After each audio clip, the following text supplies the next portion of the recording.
विवेक यादव जी, गाजियाबाद से। राधे राधे। राधे राधे महाराज जी।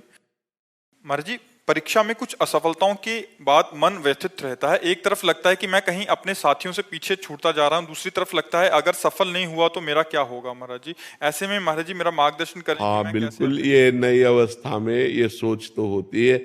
अगर बच्चा हम एकाग्रता पूर्वक अपने पाठ को, तो हमें लगता है कि फेल कैसे हम हो गए। आपके ग्रंथ इतने बड़े बड़े नहीं, हमारे ग्रंथ इतने मोटे मोटे हैं।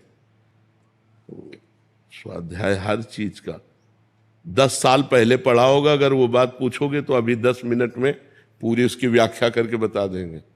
अगर आप प्रयासरत हो, प्रयत्नरत हो, तो अपने विषय में असफल कैसे हो जाते हो।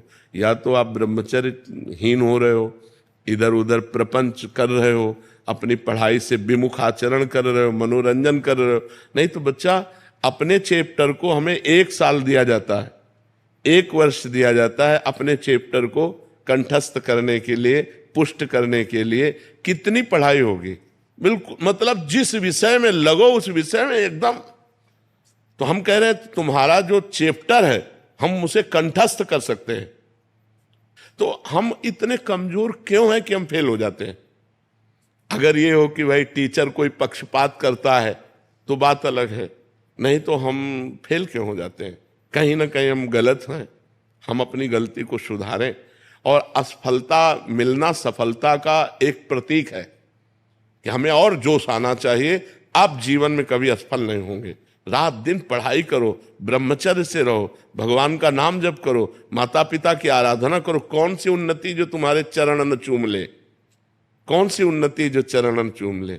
इसलिए हमें तो लगता है कि हम अपने धर्म ग्रंथों को ऐसे याद किए हैं जैसे काका गागा नहीं याद किया जाता, ऐसे याद। उठते बैठते चलते फिरते जो पद है, पूरी 84 जी, पूरा सुधानिधि जी, पूरी सेवकवाणी, पूरी स्फुटवाणी, उसे जिस विषय में लगे तो अपने विषय में लगे।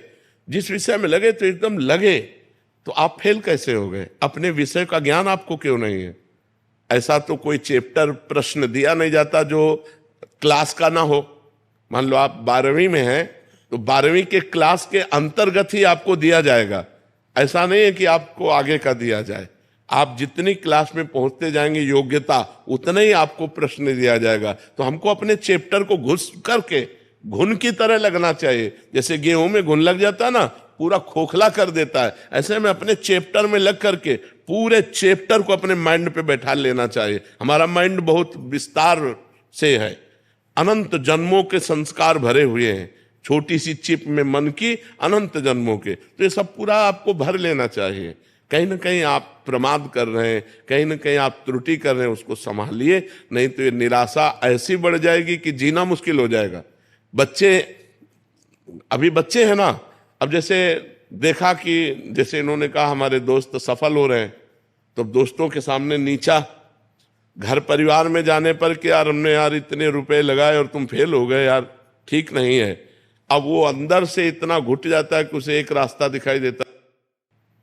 ऐसे कोटा में बहुत से बच्चे जो करते हैं, उसका कारण है कि उनको एक रास्ता नजर आता है कि अब मित्रों में कैसे जाऊं और घर के परिवार वालों को कैसे मुंह दिखाऊं।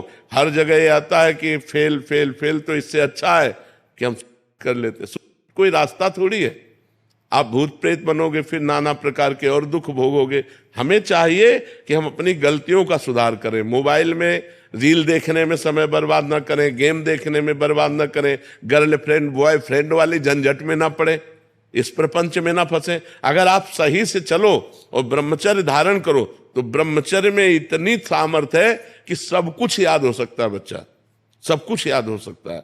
तो आप निराश मत हो, संयम में